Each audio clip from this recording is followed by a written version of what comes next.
स्वागत है बच्चों आप सभी का अपने YouTube चैनल एडिक्वेट एकेडमी में। मैं गौतम सर।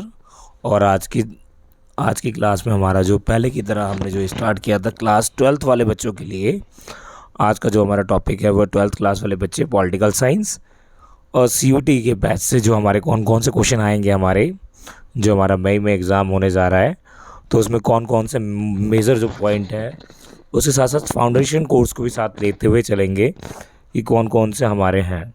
सो बुक 2 का हमारा जो है इंडियन पॉलिटिक्स, इंडियन इंडिपेंडेंस वाली जो हमारी बुक्स है उसी से रिगार्डिंग चलते रहेंगे हम, ठीक है। सो वीडियो को लेके शुरू से लेके लास्ट तक ज़रूर देखें। तकरीबन आपके 10 to 20 क्वेश्चंस कवर अप हो जाएंगे इस क्वेश्चंस को करने के बाद, चैप्टर को करने के बाद, ठीक है। तो वीडियो को लास्ट तक ज़रूर देखें। तो चलिए हम स्टार्ट करते हैं अपनी वीडियो को।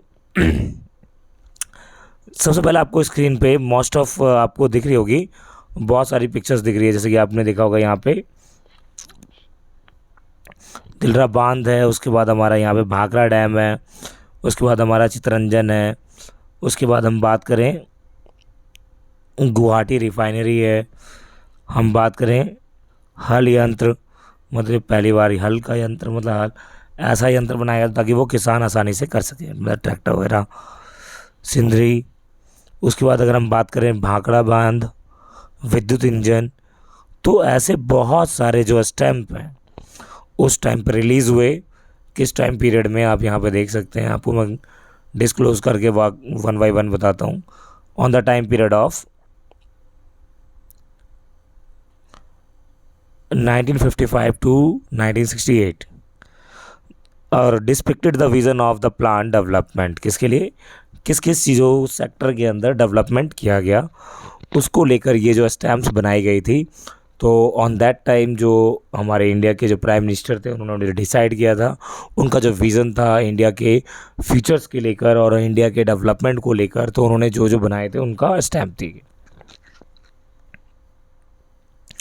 और अभी आपने जो भी देखी डैम, आपको यहाँ पे देखिएगा भाखड़ा डैम है, चितरंजन है, लोकोमोटिव, गुवाहाटी रिफाइनरी है, ट्रैक्टर दिखाया गया है, सिंदरी फर्टिलाइज़र दिखाया गया होगा, भाखड़ा डैम दिखाया, इलेक्ट्रिक ट्रेन दिखाई गई है और व्हीट रेवोल्यूशन दिखाया गया, Hirakud dam, Hindustan aircraft factory. तो these are the stamps they were released in 1955 to 68, ठीक है। सो अब हम चैप्टर स्टार्ट करते हैं। जो हमारा चैप्टर है बेटा, इस चैप्टर का नेम ही क्या है, politics of plan development. Bilingual लेके चलेंगे, ठीक है। So politics of plan development, so मतलब कि प्लान क्या क्या किया गया develop for the development. So as you know, आप सभी जानते ही हैं, जो हमारा इंडिया जब आज़ाद हुआ on that time India they faces the three problem, that is the major problem. First one is unity, second one is democracy, and third one is development. So this chapter is also describe the development, which how can we achieve the development, which of the step taken by the government on that time period, कौन कौन से जो steps हैं जो लिए गए, सो वो आपको बताए जाएंगे, ठीक है। तो सबसे पहले अगर हम बात करते हैं, as the global demand for the steel increases, आपने देखा होगा तो बहुत सारी स्टील की डिमांड बढ़ने लग गई। Orissa which has the one of the largest reserve of the untapped iron और इन द कंट्री, आयरन और सबसे ज़्यादा जो हमें मिलते हैं वो हमें वही, ये आपने 10वीं में भी देखा होगा रिसोर्सेज में, तो वो भी हमें यहीं पे मिलते हैं। तो सबसे पहले हम बात करते हैं CUT वाले बच्चों के लिए जो हमारा MOU क्या है, मेमोरेंडम ऑफ अंडरस्टैंडिंग, ये आपको डालना है सबसे पहला बेटा। अब दूसरा क्या है, ये जो हम उड़ीसा की जो स्टोरी पढ़ रहे हैं बेटा, वो है क्या आखिर में, the state government hopes to cash in this unpredicted demand for the iron ore has sign, उन्होंने क्या किया, उस डॉक्यूमेंट को साइन किया, MOU, both international and domestic steel. The government believe that this would bring the necessary capital investment and provide the lot of employment. तो उन्हें क्या लगा भाई, बहुत सारी लॉट ऑफ एम्प्लॉयमेंट और अपॉर्चुनिटी मिलेगी। बट अगर हम बात करें तो ऐसे ही हमारा एक ये दिया गया, पोस्को प्लांट अगर कहाँ लगाया गया था वो आपसे याद रखना है बेटा आपको। और एक नंबर में CUT वाले बच्चे तो खासकर इसे याद रखें, और आप जो आप वैसे भी नॉर्मली भी दोगे तो आप उसको भी याद रखना है। तो क्या है एक स्टाफ के रिपोर्टर है पोस्को प्लांट को लेकर, जो Orissa village protest against the POSCO plant के वो अगेंस्ट हुए थे। तो Bhubaneswar people facing the displacement by the propose of, क्योंकि भुवनेश्वर के लोगों को वहाँ से हटाया गया था। क्यों, रीज़न क्या था भाई? रीज़न जो था एक ही था, क्या? पोस्को इंडिया स्टील प्लांट जगत सिंहपुर में डिस्ट्रिक्ट में लगाया जा रहा था। अब आ गया क्या? Outside the Korean company office here on the Thursday, मतलब कि आने वाली थी। They were the demanding cancellation of the memorandum, जो साइन किए गए थे ऑफिस मेमोरेंडम पे, उसको उन्होंने क्या बोला, उसे कैंसिल कर दिया जाए। और क्या बोली गया? Understanding the sign between the company and Orissa government. ये एक ऐसा एग्रीमेंट था जो कि स्टील की प्लांट को लगाने के लिए कोरिया कंपनी यहाँ पर हमारे उड़ीसा के भुवनेश्वर शहर में आई, और उनके जब ये प्रॉब्लम क्या हुई, वहाँ के लोगों ने उसके लिए प्रोटेस्ट क्यों किया? मेजर चीज़ क्या है देखिए, क्योंकि मोस्ट ऑफ लोग क्या होते हैं, होमलेस हो जाते। दूसरा, more than the 100 man and women from the gram panchayat of Dhinkia and Nuagaon and Gadakujang try to enter the office premises, but the police prevented them. Raising the slogan, the protest said the company should not be allowed to set up its plant at the cost of their of lives and livelihood. चाहे उनके लिए जान भी देनी क्यों ना पड़ जाए, लेकिन वो वहाँ पर आने नहीं देंगे, कंपनी को लगने नहीं देंगे। आगे क्या हुआ भाई? राष्ट्रीय युवा संगठन एंड नभा निर्माण समिति, द डीमोनिटाइज वर्ड ऑर्गेनाइजेशन जो चलाया गया, एक तो राष्ट्रीय युवा संगठन और निभा निर्माण समिति द्वारा इसे रोका गया। आगे हम बात करते हैं वो टाइम पीरियड जिस टाइम पे कि इंडिया को बहुत ज़्यादा ज़रूरत थी। पॉलिटिकल कंटेस्टेशन क्या था? बोलते this the question can not be answer to expert decision of this kind of the involve. अब आइए हम बात करते हैं यहाँ पर दो चीज़ें आपसे और पूछेगी बेटा, ये क्या है हमारा क्वेश्चन, हम आपको ये क्लियर कट करवाते हैं ये कौन से क्वेश्चन है। What is right and what is left. तो चलिए हम सबसे पहले हम बात करते हैं लेफ़्ट से ही स्टार्ट करते हैं, क्योंकि लेफ़्ट ही हमारा पहले दिया गया। तो लेफ़्ट क्या था और राइट क्या था?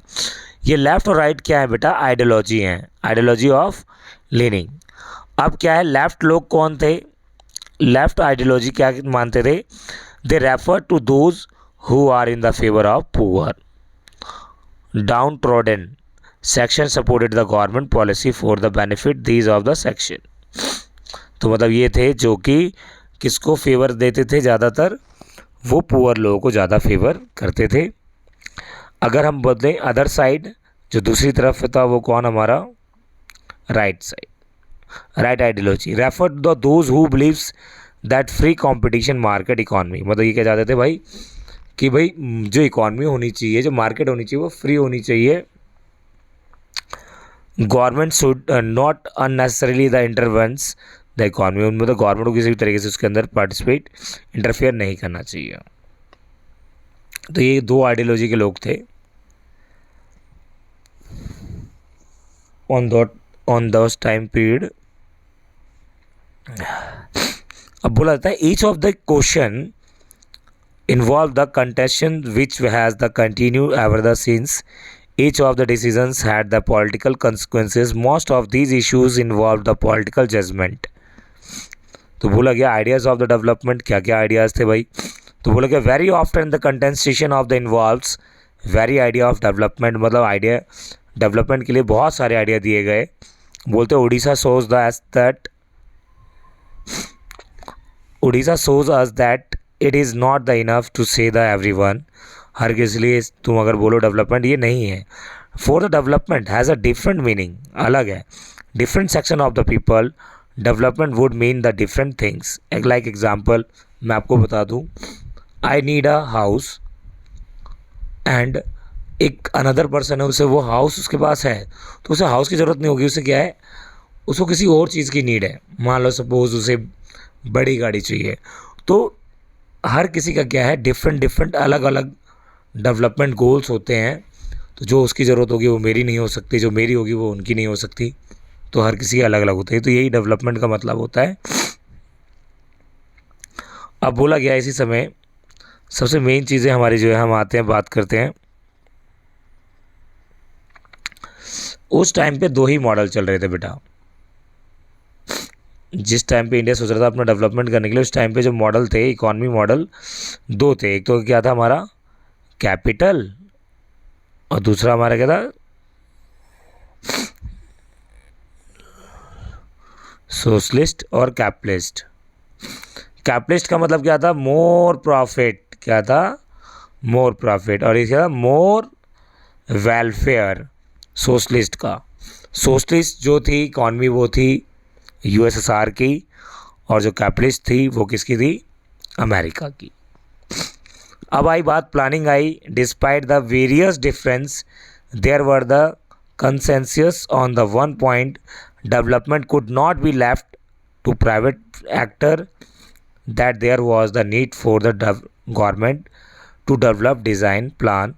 उन्होंने तैयार किया भाई, प्लान तैयार किया। वो प्लान उन्होंने कहाँ से लिया, तो सबसे पहले उन्होंने क्या बनाया, प्लानिंग कमीशन को बनाया 1950 में। अब देखो यहाँ पे आपको बहुत सारे फैक्टर दिख रहे होंगे। उन्होंने इस सभी चीज़ों पे agriculture, women, health, food, shelter, इन सभी चीज़ों के लिए काम किया। अब ये जो प्लानिंग कमीशन है भाई, ये आप याद रखना बच्चों, जितने भी प्यारे बच्चे हैं, 1 नंबर का क्वेश्चन यहाँ से आपका है, कन्फर्म है। The planning commission was setup कब हुई, मार्च 1950 में। अब इसके अंदर क्या था, प्लानिंग कमीशन के ही ज़रिए देश किस तरीके से विकास करेगा, कौन कौन से स्टेप्स को फॉलो करेगा, उन सारी चीज़ों के बारे में बात रखी गई, डिसाइड की गई। ठीक है। अब ये प्लानिंग कमीशन किससे अडॉप्ट किया गया भाई, ये भी याद रखना, यूएसएसआर से।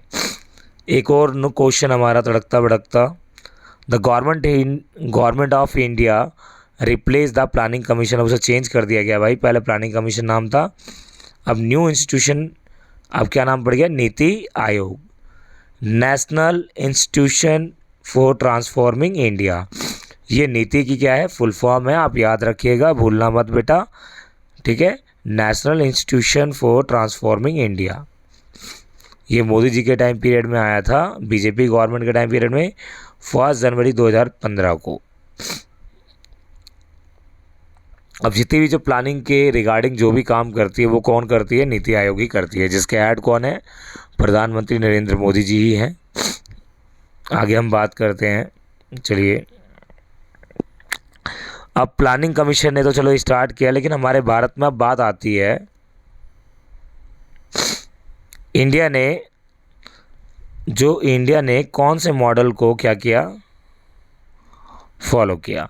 एक तो हमारी थी क्या, सोशलिस्ट, और एक क्या थी, कैपिटलिस्ट। इंडिया ने दोनों के मिक्स्ड मॉडल को फॉलो किया, जिसका नाम क्या था, मिक्स्ड इकॉनमी। क्या नाम था, मिक्स्ड इकॉनमी। मिश्रित अर्थव्यवस्था कहते हैं, हमारे भारत की जो अर्थव्यवस्था है वो मिश्रित है। अब आते हैं, सबसे पहली बार जब बात की गई तो प्लानिंग कमीशन ने सबसे पहले क्या किया, प्लान किया भाई क्या करेंगे हम, तो उन्होंने क्या चलाया, FYP। FYP मतलब भाई क्या होता है, 5 ईयर और प्लान हमारा।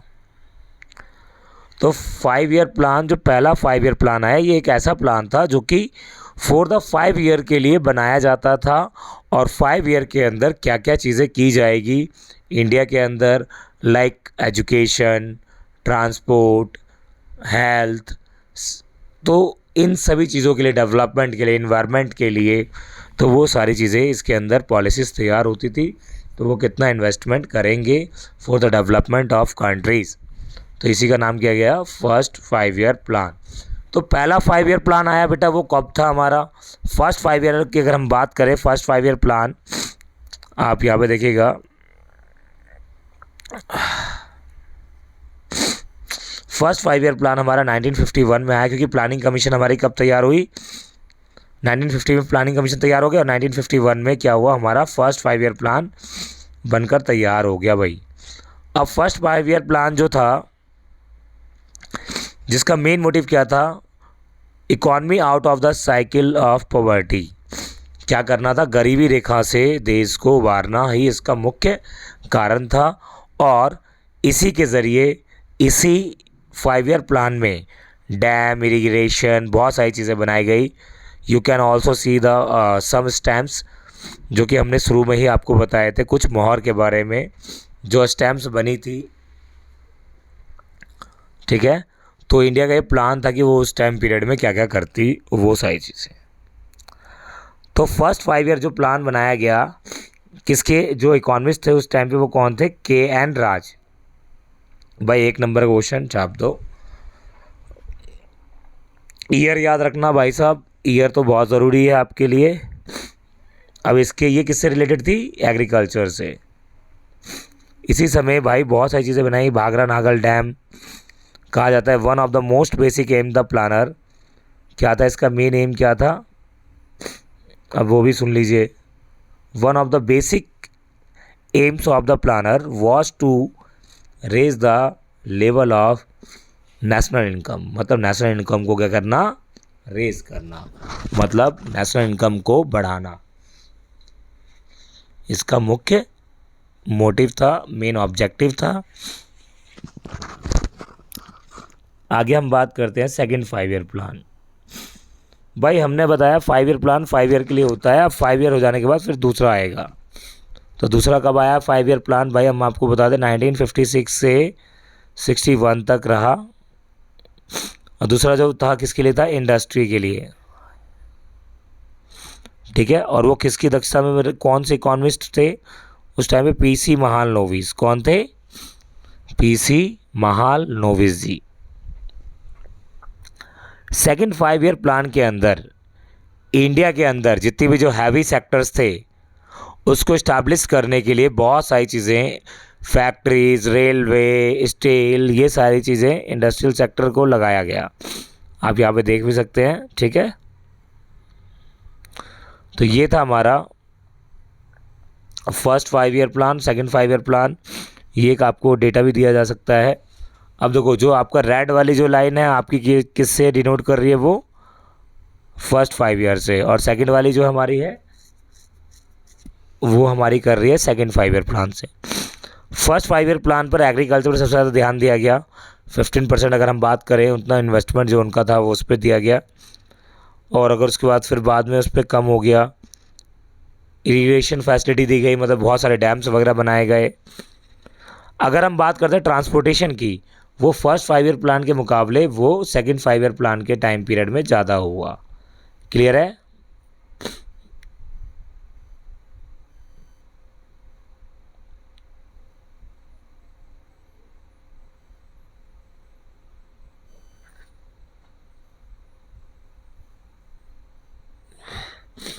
चलिए अब हम आगे बात करते हैं। तो बच्चों अब हम स्टार्ट करते हैं डिसेंट्रलाइज्ड प्लानिंग। डिसेंट्रलाइज्ड प्लानिंग आपने 10th क्लास में भी पढ़ा होगा। इसका मतलब क्या है, विकेंद्रीकरण। तो मतलब कि विकेंद्रीकरण मतलब अलग अलग पार्ट में डिवाइड कर देना। अब ऐसे क्या है, बोला गया it is not necessary that all planning always has to be centralist. सभी प्लानिंग क्या हो सकती है, सेंट्रलिस्ट नहीं हो सकती। Nor it is the planning is only about the big industries, large project. तो ज़रूरी नहीं कि वो सारे लार्ज प्रोजेक्ट हो जाए। लेकिन the Kerala model is the name given the path of the planning development chartered by the state of Kerala. तो स्टेट ऑफ केरला की जो गवर्नमेंट थी उन्होंने क्या किया, उन्होंने उसके लिए प्लानिंग तैयार की। There has been the focus in the model of education. उन्होंने सबसे ज़्यादा किस पे फोकस किया, एजुकेशन पे, हेल्थ पे, लैंड रिफॉर्म पे, इफेक्टिव फूड डिस्ट्रीब्यूशन पे, पॉवर्टी एलिवेशन पे, डिस्पाइट द लॉ पर। और उसी की वजह से क्या हुआ, वहाँ पर जो है लॉ पर कैपिटल इनकम मतलब कि ना हो, related the weak industrial based, ये सब चीज़ें ना हो। लेकिन अगर हम आपको बताएं, Kerala achieved nearly total literacy, क्योंकि केरला ने जब अपने एजुकेशन पे ज़्यादा फोकस किया तो वहाँ की लिटरेसी, आज हम पूरे, अगर हम बात करें कि पूरे भारत के अंदर सबसे ज़्यादा लिटरेसी वाला जो स्टेट है वो कौन सा है, हम केरला का ही नाम लेंगे। लॉन्ग लाइफ एक्सपेक्टेंसी, लो इन्फेंट मतलब बच्चे कम उम्र में ही नहीं मरते क्योंकि हेल्थ फैसिलिटी अच्छी है, लो बर्थ रेट है, तो between the 1887 to 1991 the government of launch the democratic initiative involve the campaign development. तो ये एक बहुत बड़ा अचीवमेंट था केरला स्टेट गवर्नमेंट का, जिन्होंने क्या किया, अपने पूरे मंसूबे को पूरा किया लिटरेसी के बेस पे, एजुकेशन। तो अगर मेरे मानने में तो भाई एजुकेशन के बेस पे जो इन्वेस्ट करता है आज, तो उसको आउटपुट मिलता ही है। तो ऐसे ही केरला का मॉडल था हमारा। नेक्स्ट अगर हम बात करते हैं बेटा agriculture versus industries, we have already touched upon a big question between the agriculture and industry. तो आपको ये पता भी होगा, फर्स्ट 5 ईयर प्लान हमारा एग्रीकल्चर से रिलेटेड था और सेकंड 5 ईयर हमारा इंडस्ट्री से। Which one should attract more public resource, अब दोनों में से कौन सी रिसोर्स जो है सबसे ज़्यादा अट्रैक्ट करेंगे किसको, पब्लिक को। अगर हम आपसे बात करें तो भाई दोनों में सबसे ज़्यादा कौन करेगा, तो दोनों में सबसे ज़्यादा भाई वो करेगा कौन, भाई दोनों ही करेगी। तो उसमें क्या बोला गया, many of thought that the second plan lacked an agrarian strategy for the development emphasis on the industries cause the agriculture rural India suffer। Gandhian economist जो कौन थे, JC Kumarappa proposed and the alternative blueprint उन्होंने बनाया और उन्होंने बताया कि भाई किस तरीके से दोनों चीज़ें हैं क्या है, बहुत इंपॉर्टेंट है। और ये थे JC Kumarappa, original name of JC Cornelius, economist थे और चार्टेड अकाउंटेंट थे, स्टडीड द इन इंग्लैंड में भी उन्होंने पढ़ाई की। जो महात्मा गांधी के उन्होंने इनकी एक बुक याद रखिएगा, नंबर 1 का क्वेश्चन, बुक याद रखिएगा इनका, इकॉनमी ऑफ प्रीमिनेंस, ये इनकी बुक का नेम है क्योंकि ये अकाउंटेंट थे, इन्होंने बताया किस तरीके से हमारी इकॉनमी होनी चाहिए सही। आगे आगे हम बात करते हैं, ये हमारी पिक्चर है, एक जो पिक्चर दी गई है पत्थर पंचाली, जो कि फिल्म स्टोरी है, पुअर फैमिली बंगाल की, Durga's the daughter of the Harihar Sarbajaya और her younger brother. Appu goes on the enjoying the life of the history of the struggle of the poverty से निकलता, वो दिया गया उसकी कहानी। एक 1955 में आई थी, सत्यजीत रे के द्वारा डायरेक्टर थे, एक्टर थे कन्नू बनर्जी और करुणा। पब्लिक वर्सेस प्राइवेट सेक्टर, क्योंकि इंडिया ने जो जिस इकॉनमी को फॉलो किया था बेटा, वो जो इकॉनमी थी वो कैसी थी हमारी, वो थी mixed model. Like this was the open the criticise for the both of the left and the right, दोनों के ही मगन सभी पूरे हो जाएंगे, क्योंकि अभी आपने थोड़ी देर पहले पढ़ा था कि राइट आइडियोलॉजी और लेफ्ट आइडियोलॉजी। लेफ्ट आइडियोलॉजी वाले लोग होते हैं वो कौन होते हैं, जो कि ये चाहते हैं पुअर लोगों के फेवर में होते हैं वो, और जो राइट आइडियोलॉजी वाले हैं दे थॉट दैट कि भाई गवर्नमेंट को मार्केट के अंदर किसी प्रकार से इंटरफेयर नहीं करना चाहिए। तो इस कंडीशन को देखते हुए तो इंडिया ने क्या किया, ना ही कैपिटलिस्ट को फॉलो किया ना ही सोशलिस्ट को। तो ये दिया गया हमारा, ये मॉडल है। The private sector with the enough space, private sector क्या है, बहुत इनफ स्पेस दिया गया है, stimulus to grow in large public sector produce the powerful vested. तो गवर्नमेंट ने क्या किया, अपने जो पब्लिक सेक्टर के जितने भी जो काम है अब मोस्टली अपने अंडर में रखे, बड़े बड़े जो डिसीजंस थे अपने अंडर में रखे, जैसे हमारा हो गया विद्युत हो गया, इलेक्ट्रिक, रेलवे, पोस्ट ऑफिस, इन सभी चीज़ों को अपने ही अंडर से वो डिसीजंस लेते थे। लेकिन अगर हम बात करें आउटकम्स क्या आता है, आउटकम से पहले मैं आपको बता दूं एक हमारा टॉपिक है बहुत अच्छा है इसके अंदर, वो देखते हैं जो अभी आ रहा है हमारा, द ग्रीन रेवोल्यूशन।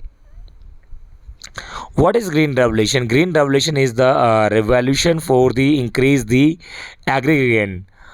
तो on the time of the division India Pakistan, जब डिवीज़न हुआ हमारा, on that time the most of the agriculture land distributed into the Pakistan. So that's why the major problem faced by the India, they thought that कि they increase the agriculture production to day by day। So on that time they decided that and they start the green revolution। In the green revolution they started the many programs and they provide the farmers HYV seeds, उन्होंने बहुत सारी चीज़ें provide करवाई, और high yielding variety of seeds, fertiliser उन्हें provide करवाए, और seeds और pesticides and the better irrigation facilities दी गई। The government also gave the guarantee of to buy the produce of the farmer at the given price, मतलब उनके price पे ही लेगी। तो ये सारी चीज़ें, इसका सबसे ज़्यादा बेनिफिट किस पे पड़ा? उत्तर प्रदेश, याद रखना, और हरियाणा पे। दो फसल सबसे ज़्यादा, गेहूँ सबसे ज़्यादा उगाई गई ग्रीन रेवोल्यूशन के अंदर अगर हम बात करें। और ये केस स्टडी एक हमारी, Shrikant still the remember the struggle to the his elder brother had to the undergo in the order to get the monthly supply of the ration for the ration shop. Their family was totally dependent on the supplies from the ration shop for the rice, oil, kerosene. Many times his brother would stand in the queue for the an hours and the so only the find of that are the दिया गया। तो वही जो उसका भाई है श्रीकांत का, वो अपने भाई के या स्ट्रगल को बता रहा है किस तरीके से उन्हें रुकना पड़ता था, क्या करना पड़ता। तो visit the ration shop in the vicinity and the your schools home and the find. तो बोलते हैं 3 कमोडिटीज़ जो दी गई थी, wheat, rice, cooking oil and the between the ration shop open. मतलब भाई राशन शॉप में क्या क्या चीज़ दी जाती थी। एक क्या भाई, ग्रीन रेवोल्यूशन एग्रीकल्चर से रिलेटेड है, और वाइट रेवोल्यूशन किससे रिलेटेड है? 1 नंबर का क्वेश्चन आराम से आ सकता है। तो भाई वो किससे है? मिल्क से। किससे है? मिल्क से। अब हम बात करते हैं मिल्क ऑफ इंडिया किसको कहा जाता है? Milkman of India Verghese Kurien ji को कहा जाता है। वाइट रेवोल्यूशन सबसे पहले कहाँ से चलाई गई? गुजरात से ही चलाई गई, अमूल कंपनी के द्वारा, जिसे अटरली बटरली भी कहा जाता है। वाइट रेवोल्यूशन का बहुत बड़ा रोल रहा है कि मतलब कि पूरे शहर के अंदर मिल्क को पहुंचाने की जो पूरी रिस्पॉन्सिबिलिटी जो अमूल ने ली थी, इससे क्या हुआ बेटा, वहाँ के गांव के लोगों को भी मतलब कि क्या हुआ, इसे हम ऑपरेशन फ्लड के नाम से भी जानते हैं, क्योंकि 1970 में चलाया गया था, जिस टाइम पे पूरे भारत के अंदर दूध की कमी थी। और इसकी वजह से क्या हुआ, बहुत सारी जो वुमेंस को भी यहाँ पर क्या हुआ, middle man and assuring the producer of regular income बन गई उनकी। तो उनका मेन मोटिव ये होगा, महिलाएं भी ज़्यादा से ज़्यादा, वुमेंस डेयरी कोऑपरेटिव सोसाइटी भी बना दी गई यहाँ पर। तो जिसकी वजह से ये अब लैंड डेवलपमेंट, भाई ग्रीन रेवोल्यूशन चलाया तो भाई लैंड तो डेवलपमेंट होना ही है। और कहा था 1950 टू 1980 की इंडियन इकॉनमी क्या थी? ग्रू स्लगिस पर एनम कितनी थी? 3.2। कितनी बढ़ गई भाई? क्योंकि इन्होंने प्लान किया तब। भाई 3 से 3.5 हो जाना बहुत बड़ी बात है। 0.5 अपने आप में एक बहुत बड़ा अचीवमेंट है, जो कि हमारे इंडिया ने प्लानिंग को करके उसके बाद इन्होंने अचीव किया था। तो ये 3rd 5-year प्लान है। We are the ascending, soon we will be the above and the hunger and the want meanwhile have the little snack. तो मतलब दिया गया अचीवमेंट ये है, और प्रॉमिस बहुत बड़े। तो ये सारी चीज़ें दिखाई गई है, ये हमारा प्लानिंग डेवलपमेंट। और ये सर जो 1 मार्क्स के आपको क्वेश्चन करवाए गए हैं, उसे ज़रूर करें, और ये आएंगे हमारे, और मोस्टली याद रखिएगा, ठीक है। वाइट रेवोल्यूशन हमारा मिल्क से, और ग्रीन रेवोल्यूशन हमारा एग्रीकल्चर से। आशा करता हूँ कि आप सभी को वीडियो पसंद आई होगी। अगर ये वीडियो पसंद आई हो तो लाइक शेयर कमेंट जरूर करें। Thank you so much.